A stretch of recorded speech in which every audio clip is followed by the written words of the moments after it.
일을 한다는 것, 뭐를 한다는 것이요? 일을 한다는 것. 일을 한다는 것은 저주스러운 일일까요? 그것은 복된 일일까요?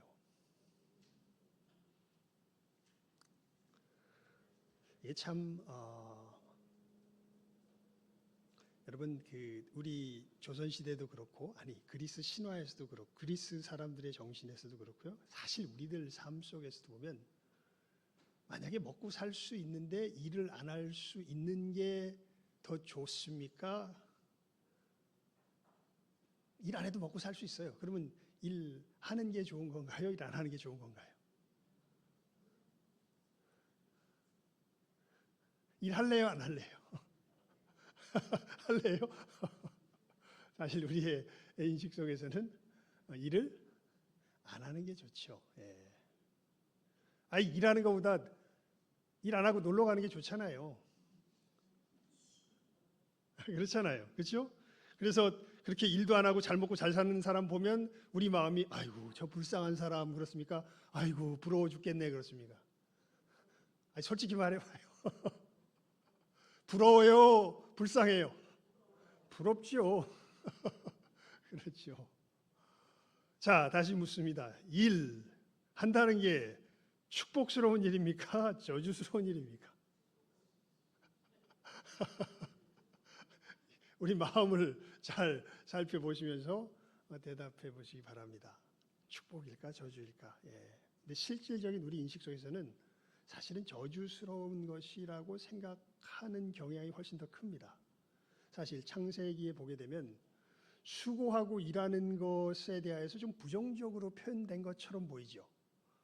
아담이 범죄한 후에 머리에서 뭐가 흘러야? 땀이 흘러야 너희가 토지소산을 먹을 거다. 그래서 수고하고 일하는 것이 마치 뭐의 결과인 양? 저주의 타락의 결과인 양 그렇게 이야기하고 있는데 이거 커다란 오해입니다.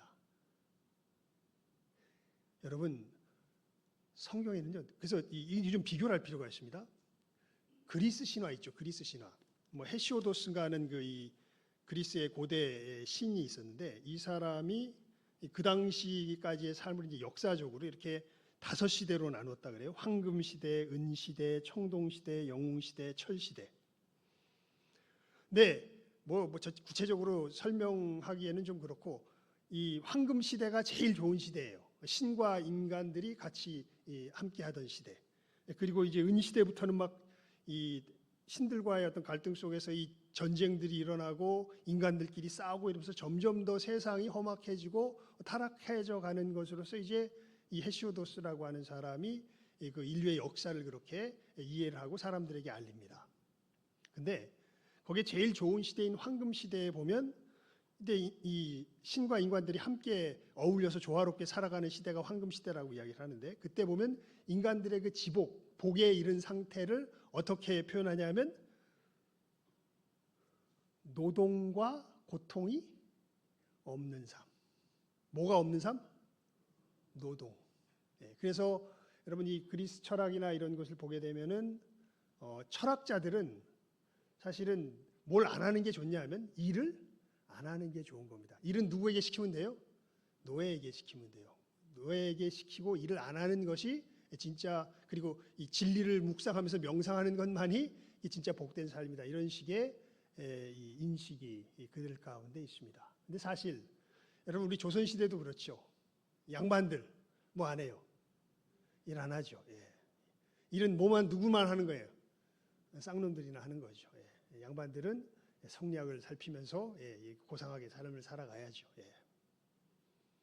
그래서 우리가 일에 대한 것이 굉장히 인식 자체가 사실은 우리 심령 속에서 굉장히 부정적입니다. 알게 모르게. 근데 여러분 놀랍게 성경은 하나님께서 천지 창조하시는 일을 하나님이 뭐 한다고 표현을 해요? 일하신다고 표현해요. 안식일 계명의 의미가 뭡니까? 엿새 동안 힘써 일하고 7일째는 뭐 해라? 쉬어라. 왜? 이유가 중요하죠. 왜 엿새 동안 힘써 일하고 7일째 쉽니까? 하나님이 천지를 6일 동안 일하시면서 창조하였고 7일째 뭐 하셨기 때문에? 쉬셨기 때문에. 그래서 너희들 하나님 닮은 너희들은 우리는 누구를 쫓아 살아가는 거예요? 하나님을 쫓아 살아가는 거예요. 그래서 여러분 우리 이 말씀을 가만히 보면요.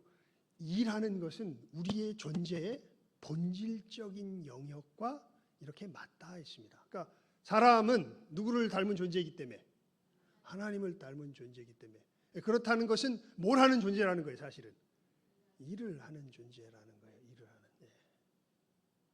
누구도 일하셨으니까 하나님도 일하셨으니까. 예. 왜 이야기를 하냐면요. 우리 28절 말씀 읽어볼까요? 시작하면 읽습니다. 시작. 수고하고 무거운 짐진 자들아 다 내게로 오라. 내가 너희를 쉬게 하리라. 우리는 이 말씀을 들으면 이 무거운 짐을 누가 다 맡아줄 거다. 예수님께서 다 맡아줄 거다. 나는 짐을 진다 안 진다? 안 진다. 이제 예수님께 가면 나는 내 짐을 다 놓아 자유롭게 하고 나는 짐을 안 질 것이다 라고 이야기를 하는데, 생각을 하는데, 이것을 이제 우리 그렇게 아주 자연스럽게 받아들이는데, 그런데 29절 말씀을 읽어봅니다. 시작하면 읽죠. 시작. 나는 마음이 온유하고 겸손하니 나의 멍에를 메고 내게 배우라. 그리하면 너희 마음이 쉼을 얻으리니. 예수님은 우리가 짐 안 진다는 얘기를 안 하세요.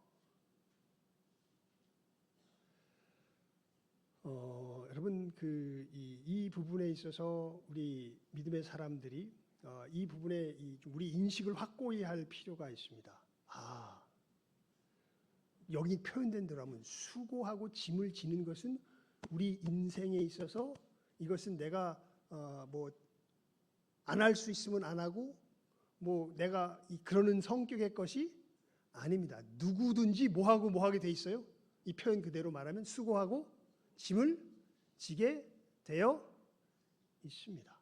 이것은 아까도 말씀드렸던 것처럼 우리 존재의 본질과 연결되어 있는 부분들입니다.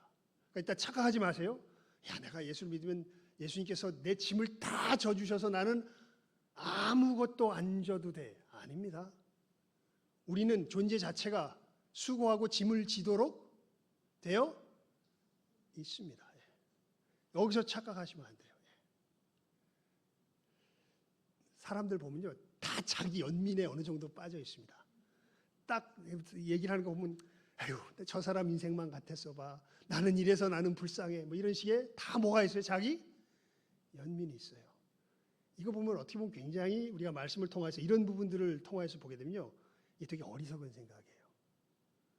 우리는 각자가 져야 할 뭐가 있는 사람들의 존재들의 짐이 있는 존재들입니다.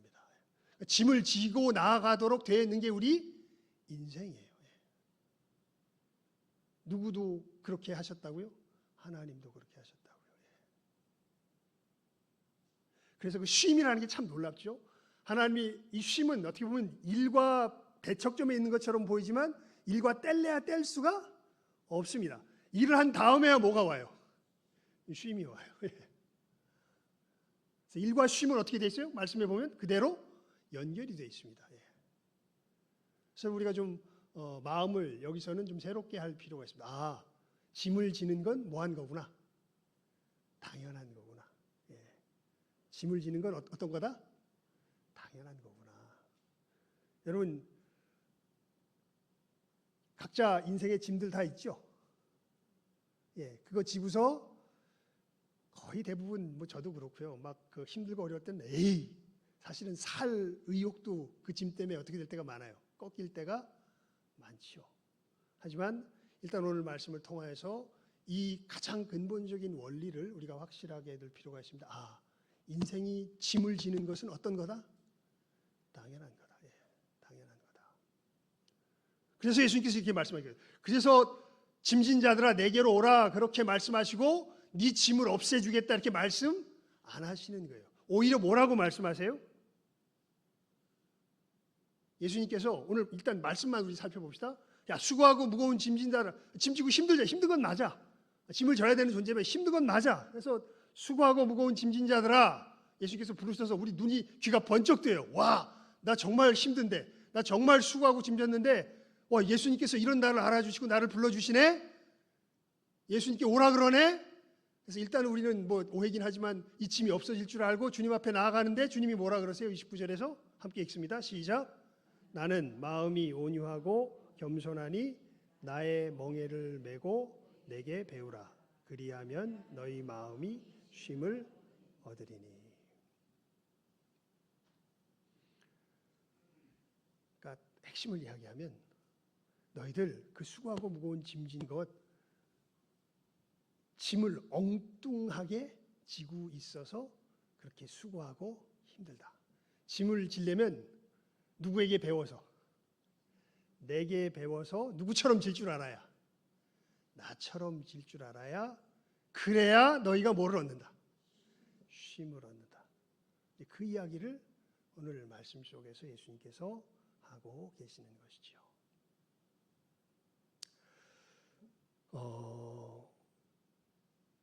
첫 번째는 알았어요. 아, 인생이 짐을 지는 건 이게 예외적인 게 아니라, 이게 박복한 사람만 지는 게 아니라 누구도 지는 거다. 인간이라면 다 뭐 하는 거다? 지는 거다. 이거 일단 아셔야 돼요. 나는 박복해서 이 짐을, 아니에요. 인간이라면 짐을 다 뭐 하게 돼 있어요? 지게 돼 있어요. 예. 자, 우리가 그런데 이 짐을 지고 너무나 고통스럽고 힘들잖아요. 여러분, 믿음의 길을 걸어가면서 특별히 마음의 평안이 있으십니까?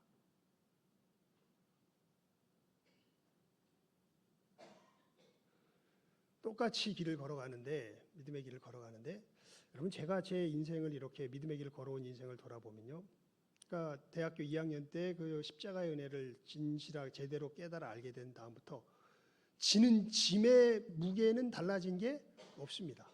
그냥 똑같은 짐을 지고 있는데 짐을 지는 내 마음은 전혀 달라졌어요. 예. 짐을 지는 태도가, 짐을 지는 방법이 바뀌게 된 거죠.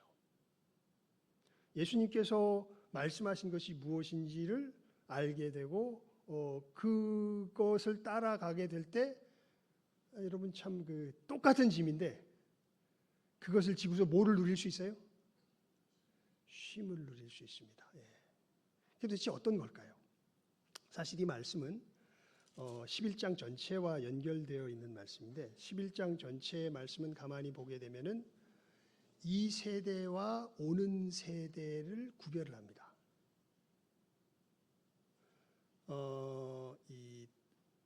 이 세대에 속한 사람들, 그리고 오는 세대에 속한 사람들. 이 세대에 속한 사람들로서 어떻게 보면은 이 가장 오는 세대에 가깝지만 그래도 이 세대의 어떤 이런 이 유혹을 완벽하게는 떨쳐버리지 못한 사람의 예로서 누구를 드냐면 세례 요한을 듭니다. 여러분, 세례 요한 11장 이야기를 읽어보면 세례 요한이 그 마음이요 흔들려요. 어떻게 흔들리냐면 세례 요한이 이제 죽을 때가 다 됩니다. 죽을 때가 다 돼서 어떻게 죽는 줄 아시죠? 어떻게 죽죠? 세례 요한? 목이 잘려서 죽죠. 왜 목이 잘려요? 바른 말 했다가. 바른 말 해가지고 누구의 이 미움을 받냐 하면 헤로디아, 누굽니까? 헤롯의 아내. 미움을 받습니다. 왜냐하면 이 헤롯의 아내가 원래 헤롯의 아내가 아니에요. 헤롯의 동생의 아내인데 아마 이 여자가 농간을 부린 것 같아. 그래서 헤롯이 그냥 힘으로 자기 동생의 아내를 어떻게 해요? 뺏어서 자기 아내로 삼아버립니다. 그리고 세례 요한은 이것이 하나님 앞에 옳지 못하다고 공식적으로 이야기를 하죠.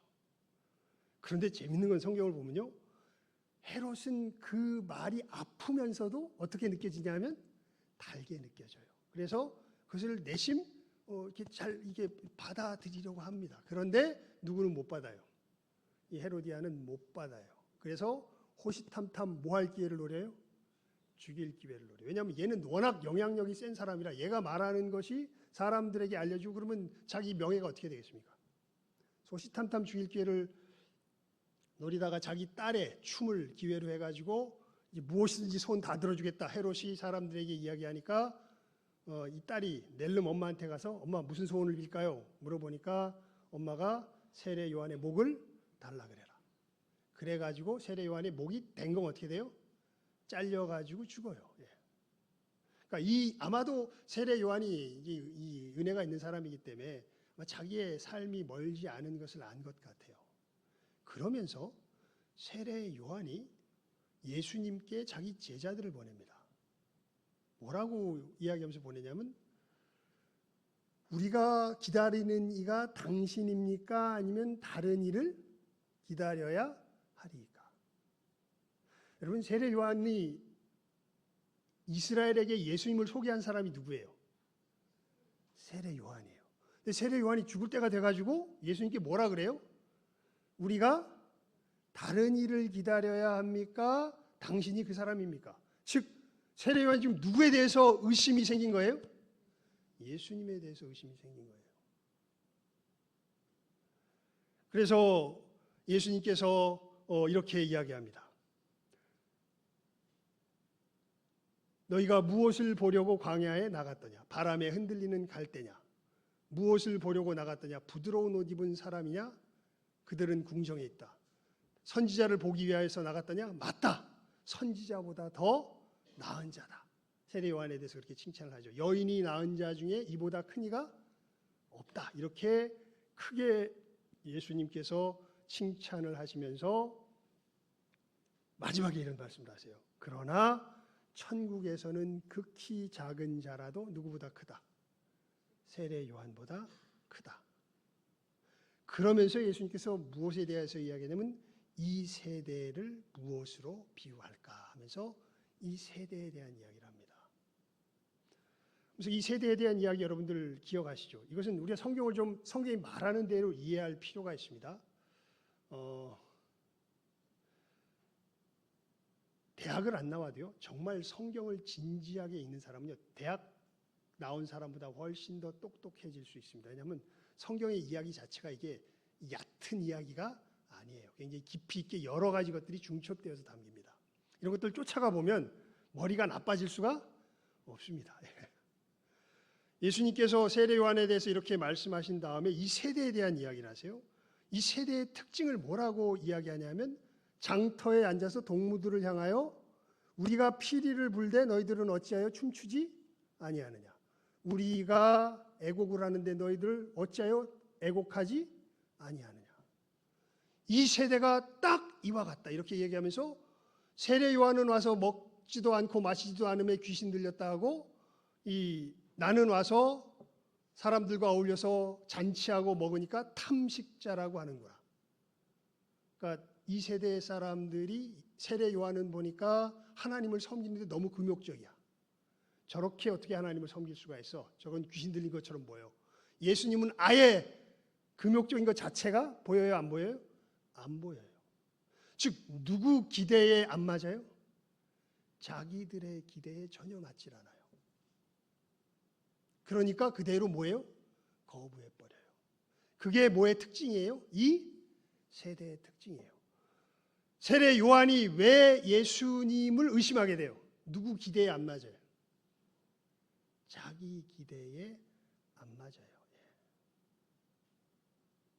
그러니까 이 세대에 속한 사람들은요, 무엇이 자기 속에서 가장 강력한 시야와 삶의 근거가 되냐면 자기 기대가 가장 강력한 삶의 근거와 기준이 돼요. 어떤 사람이 교만한 사람일까요?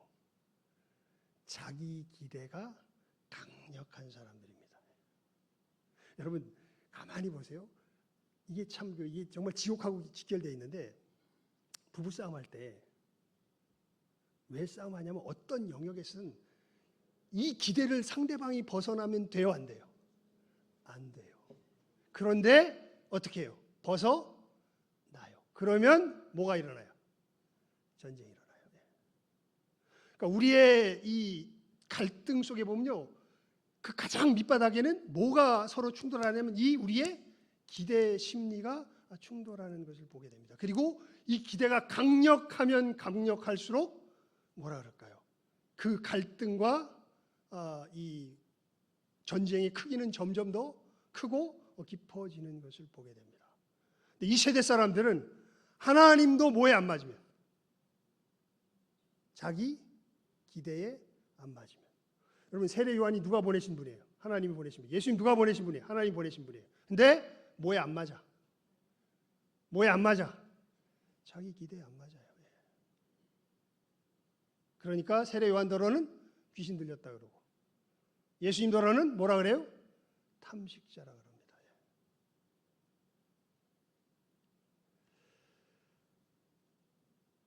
여러분, 우리가 짐을 진다는 게요, 어떻게 보면 어떤 것을 기대하는 기대를 짊어지는 것과 같습니다. 그 기대에 짊어지는 짐을, 그러니까 그 기대라는 짐을 누가 부여하나요?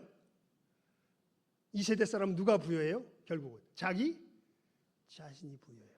왜 우리의 짐이 짊어지기 힘든 짐이 될까요? 이 짐을 누가 부여하기 때문에, 내가 부여하기 때문에 그래요. 아까도 말씀드렸습니다. 우리는 어쩔 수 없이 뭐를 지고 가야 되는 존재들이에요. 짐을 지고 가야 되는 존재들이에요. 근데 예수님은 그 짐을, 누가 부여한 짐을 지고 가신 분이에요. 하나님이 부여하신 짐을 지고 가신 분이에요. 그래서 예수님 그렇게 말해요. 나는 마음이 온유하고 뭐하니? 겸손하니. 누구에게 와서? 내게 와서 뭐해라? 배워라. 많은 사람들이요, 누가 부여해 놓은 짐을, 굉장히 중요해요. 누가 부여해 놓은 짐을, 내가 부여해 놓은 짐을. 조금 더 시야를 넓혀가면 사람이 부여해 놓은 짐을 뭐하고 살아가요? 짊어지고 살아가요. 사람은 짐을 지지 않을 수는 없어요. 그 짐을 지대. 근데 그 짐을, 누가 부여한 짐을 지고 살아가요?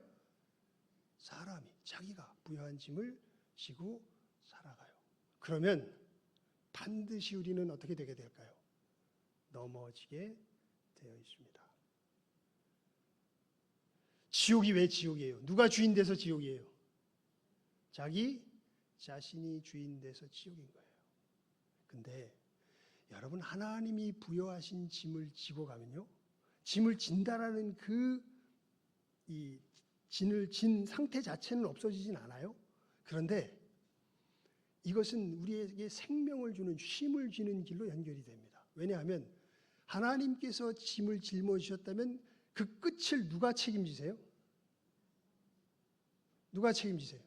하나님이 책임지세요. 하나님이 그 짐을, 왜 진짜 하나님이 지으신 짐이라면 하나님께서 이 짐을 우리들을 살게 하려고 지게 하셨을까요? 죽게 하려고 지게 하셨을까요? 살게 하려고 지게 하신 거예요. 그래서 이 얘기는 어떻게 보면 굉장히 단순한 얘기예요. 수고하고 무거운 짐진 자들아 다 내게로 와라.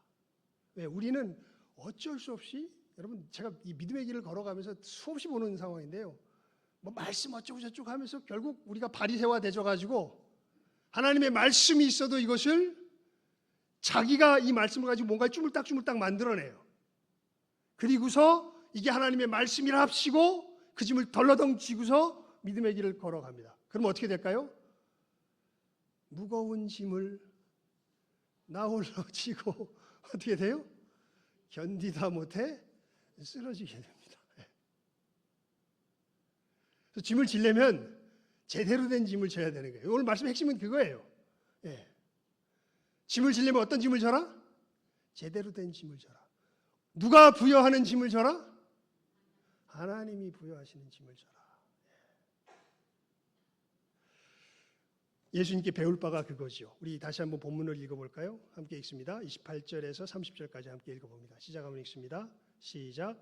수고하고 무거운 짐진 자들아 다 내게로 오라. 내가 너희를 쉬게 하리라. 나는 마음이 온유하고 겸손하니 나의 멍에를 메고 내게 배우라. 그리하면 너희 마음이 쉼을 얻으리니 이는 내 멍에는 쉽고 내 짐은 가벼움이라 하시니라. 아멘. 오늘 말씀을 새롭게 보여서 이 말씀을 택했습니다. 지난 수요일 날 우리 안상호 목사님이 본문을 가지고 설교를 하시는데 두 가지가 새롭게 보였어요. 제 오늘 여러분들에게 전해드린 그 두 가지입니다. 아, 우리 인생은 뭐를 지는 존재구나. 짐을 지는 존재구나. 근데 우리가 너무 착각 많이 해요. 그러니까 여러분, 짐 진 거 이상한 일 당하는 것처럼 여기지 마십시오. 다 집니다. 그리고 그런 얘기 많이 들으셨죠? 지금 내가 지고 있는 게 나한테 가장 맞는 뭐예요? 짐이에요. 내가 저 사람 짐 지면 못 집니다. 지금 내가 지고 있는 짐이 나에게 가장 어떤 짐이라고요? 일단 그거 받으세요. 근데 그 짐을 구체적으로 질 때 누가 지게 하시는 것을 분별해서 져야, 하나님께서 지게 하시는 것을 분별해서 져야지, 이것을 지가 쭈물떡 만들어 가지고 누구의 기대를 거기다가 이렇게 온팡 덮어 씌워서, 자기의 기대를 거기다 온팡 덮어 씌워서 지고 가게 되면 우리의 짐은 날로 어떻게 돼요? 무거워져요. 그럼 못 집니다, 결국에 가서. 그래서 우리가 기도하고 말씀을 보는 것이 그래서 중요해요. 그래서 예수님의 도움을 받는 것이 그래서 중요해요. 여러분, 우리의 이 부패함의 이 가장 그 악영향이요, 우리 심리 속에서는 기대 속에서 나타나요. 이 기대를 누가 주인이 되어서 해야 돼요? 속이 시원해. 내가 주인이 돼서 해야 속이 시원해요. 이거 어떻게 떨쳐낼 수가 없습니다, 사실은. 그래서 여러분, 사도가 그런 얘기를 하죠. 나는 날마다 죽노라.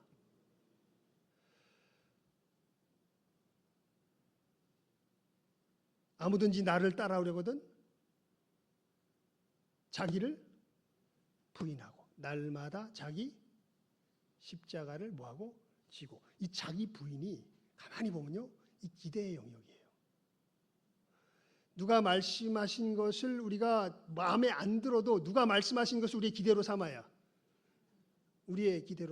하나님이 말씀하신 것을 우리의 기대로 삼아야 이 하나님께서 역사하시는 이 도우심의 손길 속에서 우리 짐이 가벼워질 텐데, 우리들이 정말 하다 보면 어쩔 수 없이 내가 원하는 어떤 내 기대를 하나님의 말씀이랍시고 거기다 덮어 씌워서 살아가기 때문에 우리들 속에서 계속해서 갈등과 고통과 아픔들이 일어나게 되는 것이죠.